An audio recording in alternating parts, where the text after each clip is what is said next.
Welcome to Organize Zen Now. My name is Janie Downey. Thank you so much for joining me here today. So, Organize Zen is about finding what's in your heart and figuring out a way to get there. So, the organized part, very structured. The Zen part, very much water flowing around a rock. So, it's an odd juxtaposition, but it's getting to the work you want to do, but in a peaceful way that doesn't drive you crazy. It doesn't drive the people around you crazy. So I was having breakfast with a friend this week, and she was talking about a new venture that she was interested in, and how some people in her life weren't accepting that very much, to say, this isn't who you are, this isn't how you've always been. And what I think is interesting about finding the work that's deep in your heart, it changes over time. But digging into it and figuring out where you are right now is hugely important to get to the next step and the next step. And it makes you feel peaceful, and it makes you feel joyous, and it makes you feel energized. And all of that's just delicious. So if this talk is helpful to you, please like, please share, and please subscribe to the channel so you can find this again, and so other people can find it. It makes it easier for them to find. Okay.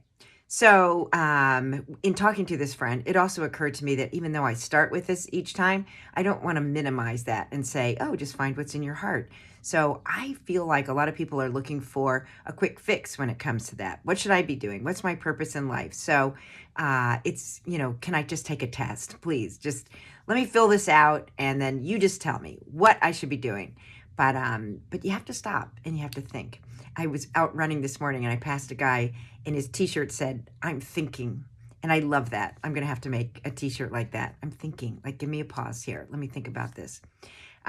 So what I liken this to, as far as the pause and thinking and deciding who you are and which direction you're headed, is, not to mix my metaphors, but if you were trying to cook something and you just grabbed the next thing and put it in, and the next thing and put it in, and you're just stirring around, and you don't really have an intent for what it is that you're trying to make, you're going to end up with a mush. Might be delicious, but you're making a mush. So to think this through and to have some type of a plan in place that, again, for today, and to work on, and then that can change again. You're not married to it. So the term I like to use, but I come out of the business world, I come out of LL Bean, is to think about your brand. So some of my friends who have networked with me on the Organized Zen parts have said, don't talk about brand because that's such a business term. But I feel like we are our own personal brand, whether you like it or not. So at LL Bean, we were 100% guaranteed. And then they decided they were losing too much money on that. So it was 100% guaranteed, but just for a year, which isn't really 100% guaranteed. But for your brand, who are you? What's your tagline? And are you 100% guaranteed, like for life? And your tagline could be, generous to the core, always funny, always helpful.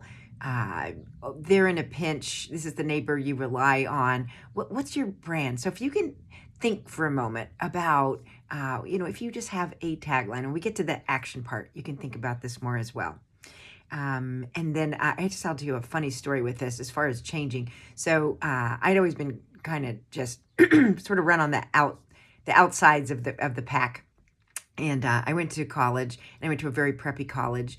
And I was like, well, no, I guess I'm going to be in a preppy mode. So I looked at the clothes, I looked at the style, and I was like, I don't know. Like, I don't really know that this is me. But I joined a sorority, very preppy sorority, and I was just so out of place. So I left the university where I was, and I went hiking for 3 months with an Outward Bound course.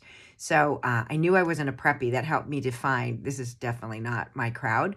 But I was like, oh, now I'm gonna go live in the woods. This will be my crowd. And I was picturing, long hikes, and then, sitting around a campfire, and beautiful talks, and just really connecting with people one-on-one, and not just all surface.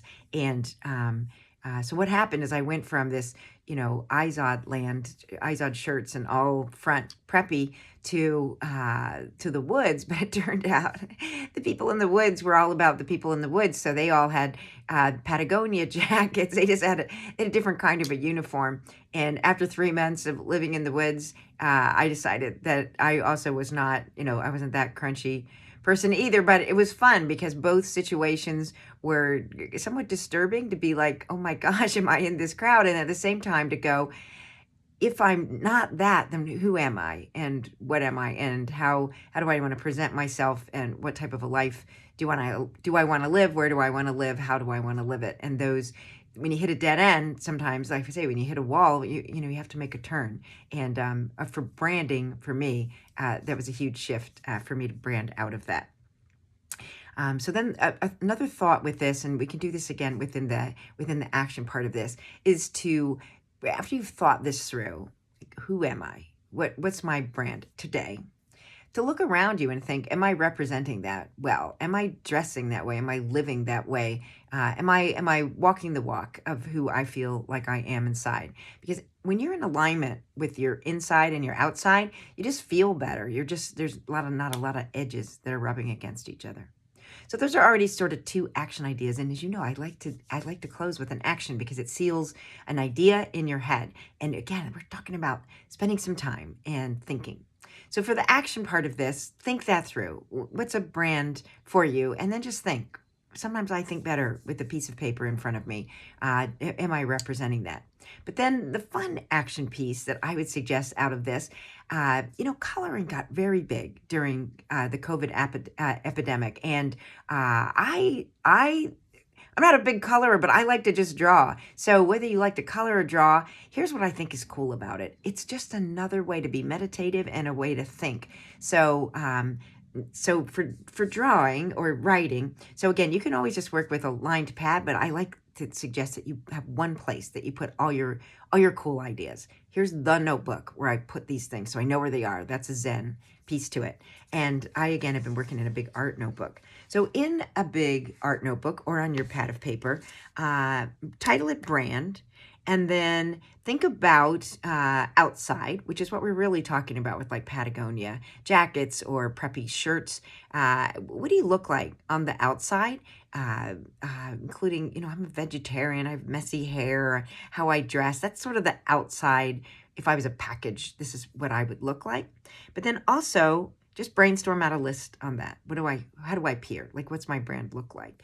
And then who am I on the inside? And just brainstorm, not make big decisions about this right now, but just, what would people say most about me, or what are the parts about me that I feel are deep at my core?